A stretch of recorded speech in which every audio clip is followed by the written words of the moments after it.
उत्तर प्रदेश के प्रयागराज में जब अतीक अहमद की हत्या हुई तो उस वक्त मास्टरमाइंड टीवी पर बैठकर अतीक अहमद की हत्या के न्यूज देख रहा था। पुलिस छपरियों को पकड़कर वाहवाही लूट रही थी और असल हत्यारा अतीक की हत्या का जश्न मना रहा था।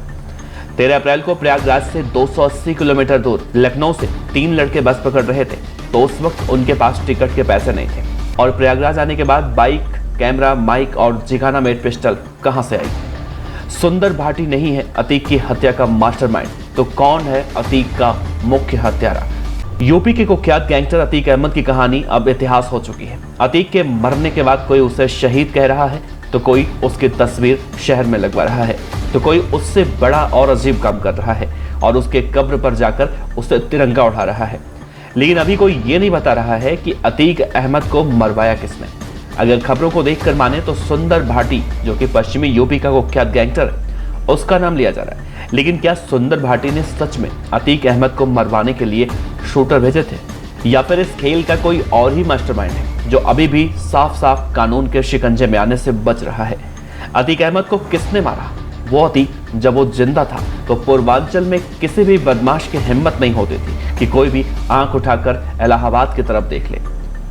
वो मुख्तार अंसारी हो या ब्रजेश सिंह, धनंजय सिंह हो या फिर कोई और, अतीक अहमद जब तक जिंदा था तब तक किसी की भी हिम्मत नहीं थी।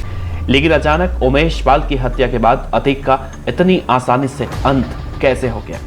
जिस अतीक से बड़े बड़े पुलिस अधिकारी, नेता, पूर्व मुख्यमंत्री अखिलेश यादव, बड़े बड़े गैंगस्टर आंख मिलाने तक से डरते थे, उस अतीक को 3 गली के गुंडे, जिसे आम भाषा में छपरी भी कहा जाता है, बहुत ही आसानी से मार देते हैं और मारकर चले भी जाते हैं। ये बात कुछ हजम नहीं होती। अतीक के मर्डर की कहानी जैसे दिखाई दे रही है वैसी तो बिल्कुल भी नहीं है और अतीक को मरवाने वाला मास्टरमाइंड अभी जिंदा है और मजे से वो टीवी पर बैठकर अतीक के हत्या की न्यूज भी देख रहा है। तो आज के इस वीडियो को आप लोग पूरा देखिएगा क्योंकि आपके दिमाग की बत्ती इस वीडियो को देखकर जल जाएगी। साथ ही अतीक के हत्यारे के बारे में आपको मालूम भी चल जाएगा कि अतीक का असली हत्यारा कौन है, कितने पैसे में अतीक की हत्या कराई गई, इन तीनों छपरियों को कहां से उठाया गया, अतीक को मारने के बाद इनका अगला प्लान क्या है। एक एक बातें आपको आसान भाषा में बताएंगे। नमस्कार, आप देख रहे हैं BTF न्यूज। तारीख 13 अप्रैल 2023। अतीक अहमद और उसके भाई को सुनवाई के लिए प्रयागराज के सेशन कोर्ट लाया जाता है। इस दौरान अतीक अहमद बहुत खुश था क्योंकि एक दिन पहले ही उसे अहमदाबाद जेल से प्रयागराज लाया गया था और विकास दुबे की तरह गाड़ी पलटने का डर उसका पहली किस्त में दूर हो गया था क्योंकि इससे पहले वो अहमदाबाद से प्रयागराज का टूर मार चुका था। तो उसे अपनी मौत का अंदेशा तो रत्ती भर नहीं था, लेकिन उसे ये भी अंदेशा नहीं था कि उसका बेटा मार दिया जाएगा। कोर्ट में सुनवाई चल रही थी तभी अचानक लोगों के फोन पर मैसेज आता है कि अतीक अहमद के बेटे असद का पुलिस एनकाउंटर हो गया। अतीक अहमद ये खबर सुनकर सन्न हो गया। उसके पैरों के नीचे से मानो जमीन खिसक गई। वहां मौजूद लोगों की माने तो अतीक के आंखों से उस वक्त आंसू निकल आए थे और वो बस अपनी पत्नी शाइस्ता परवीन की बात को याद करके रो रहा था। कह रहा था, काश मैंने शाइस्ता की बात मान ली होती तो असद जिंदा होता। अतीक को अब तक ये समझ में तो आ चुका था कि अब वो बचने वाला नहीं है। अहमदाबाद जाने का ख्याल भी दिल से निकाल चुका था और मिन्नतें करने लगा कि मेरे बेटे को मार दिया गया, लेकिन उसकी मिट्टी में जाने का मन है, जाने दो। लेकिन सुरक्षा के मद्देनजर ऐसा नहीं किया गया क्योंकि पुलिस को लगता था कि अगर अतीक अहमद को वहां पर लेकर जाया गया तो बड़ा बवाल हो सकता है और अतीक की रिमांड पुलिस को दी गई। उस वक्त उसका भाई अशरफ भी उसी के साथ था। एक दिन बीता, अतीक अहमद से पूछताछ हुई और अतीक ने इस दौरान पुलिस से कहा कि मेरे बेटे का जिसने भी एनकाउंटर किया है मैं उसे छोड़ूंगा नहीं, बस एक बार मुझे बाहर आने दो। ये खबर भी जंगल में आग की तरह फैल गई और फिर वो दिन आया जब अतीक का चैप्टर क्लोज होने वाला था। प्रयागराज में ये कहानी चल रही थी। उस समय प्रयागराज से करीब 280 किलोमीटर दूर उत्तर प्रदेश की राजधानी लखनऊ से 3 लड़के 13 अप्रैल को उत्तर प्रदेश परिवहन की सरकारी बस से प्रयागराज के लिए निकले थे। उनका मकसद प्रयागराज में जाकर गंगा में नहाने का नहीं था बल्कि अतीक अहमद को सुपुर्दे खाक करने का था। ये तीनों लड़के थे, अरुण मौर्य, लवलेश तिवारी और सन्नी सिंह। तीनों छोटे मोटे बदमाश थे और इन तीनों को चुना गया था अतीक को मारने के लिए। चेहरे और कपड़े से बिल्कुल फटेहाल दिखने वाले इन छपरियों के पास उस वक्त कुछ नहीं था। प्रयागराज पहुंचते हैं, होटल में रुकते हैं।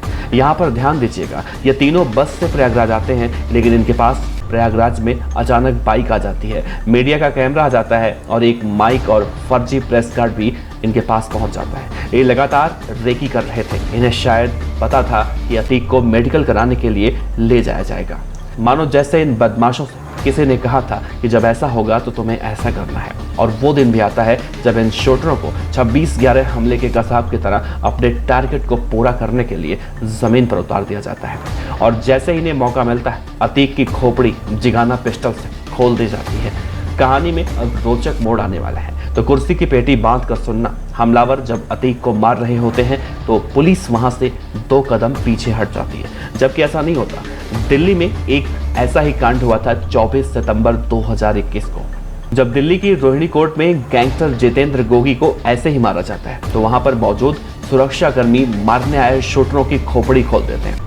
ये होती है सुरक्षा, लेकिन अतीक के केस में ऐसा नहीं हुआ। पुलिस वाले बड़े ही आराम से अतीक के हत्यारों को पकड़ते हैं, जबकि ऐसे तो फिल्मों में भी नहीं होता। अब आप खुद सोचिए कि कोई बड़ा नेता मीडिया को बुलाकर इंटरव्यू देता है और उन नेताओं की सुरक्षा में जवान भी होते हैं, लेकिन अतीक की घटना के बाद अब उन्हें भी डर लग रहा होगा कि कहीं कोई पत्रकार के वेश में शूटर ना आ जाए, और खुदा न खास्ता अगर ऐसा होता भी है तो वो जिंदा तो नहीं जा सकता, उसे सुरक्षाकर्मी वहीं पर ढेर कर देंगे। लेकिन अतीक के केस में ऐसा नहीं हुआ। इससे संदेह और गहरा हो जाता है। अब आते हैं इस बात पर कि किसने अतीक को मरवाया।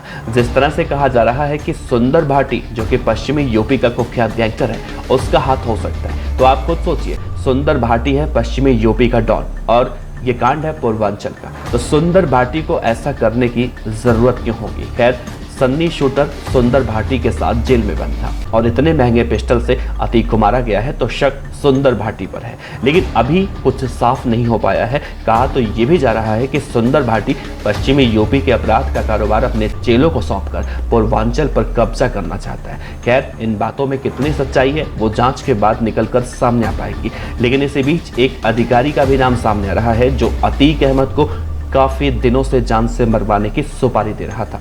हालांकि जांच एजेंसियां अभी जांच पड़ताल कर रही हैं, लेकिन अतीक अहमद को मारकर किसका फायदा हुआ वो जानना बहुत जरूरी है। कहा तो ये भी जा रहा है कि जो अधिकारी अतीक अहमद को जान से मारने की बात कर रहा था और लगातार ऐसे शूटरों को सुपारी दे रहा था, वो जिस वक्त अतीक अहमद की हत्या की गई वो बड़े ही आराम से शायद उस वक्त टीवी देख रहा हो। जैसे कि लोग आज कह रहे हैं कि अतीक पाल ने राजू पाल की हत्या की थी। तो आपको बताएं, राजू पाल कोई धर्मगुरु नहीं था, वो भी अपराध करने में अतीक का बाप था और अपराधियों के बीच में गैंग वॉर भी होती है। लेकिन उमेश पाल को मारना अतीक अहमद की सबसे बड़ी भूल थी। शायद अगर हाँ कहें तो गलत नहीं होगा। अगर अतीक उमेश पाल को नहीं मारता तो क्या वो बच जाता? इस सवाल का जवाब है पता नहीं, क्योंकि अतीक की हत्या किसी के इशारे पर हुई है, ना कि उसका एनकाउंटर किया गया है। तो ये कहना गलत होगा कि अतीक अहमद ने उमेश पाल की हत्या की, उसके बाद उसका एनकाउंटर हुआ या वो मारा गया। कहा जा रहा है कि अतीक की हत्या कराने के लिए करोड़ों रुपए की सुपारी दी गई। अगर आप अतीक की हत्या करने आए शूटरों के बयान को सुनेंगे और ध्यान से सुनेंगे तो उसमें भी झोल दिखाई देगा। कभी वो कहते हैं कि अतीक को मारकर वो बड़ा डॉन बनना चाहते थे, कभी वो कहते हैं लॉरेंस बिश्नोई से प्रभावित थे, तो कभी वो कहते हैं कि सिद्धू मूसेवाला की हत्या की खबर देखकर उन्होंने अतीक अहमद की हत्या की। एक पल के लिए आप उन हत्यारों की बात मान लें तो भी अतीक कोई गली का गुंडा नहीं था, कोई भी आकर उसे मारकर चला जाए।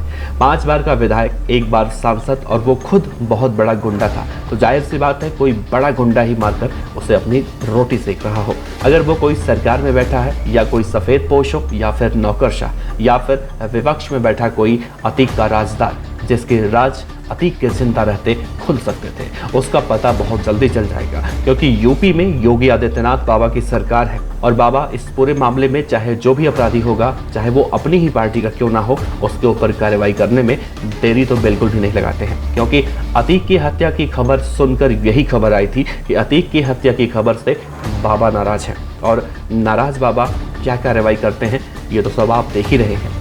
एक आखिरी बात इस वीडियो में और करेंगे इन तीनों शूटरों को लेकर।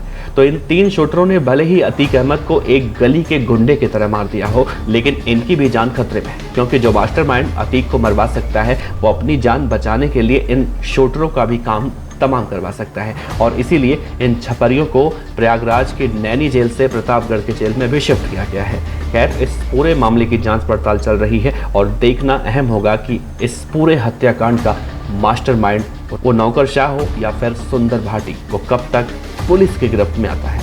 अगर आपने इस वीडियो को अपना प्यार दिया तो आने वाले वीडियो में और भी धमाकेदार जानकारी लेकर आएंगे विस्तार से। तो चलिए मिलते हैं अगले वीडियो में। आपका बहुत बहुत शुक्रिया।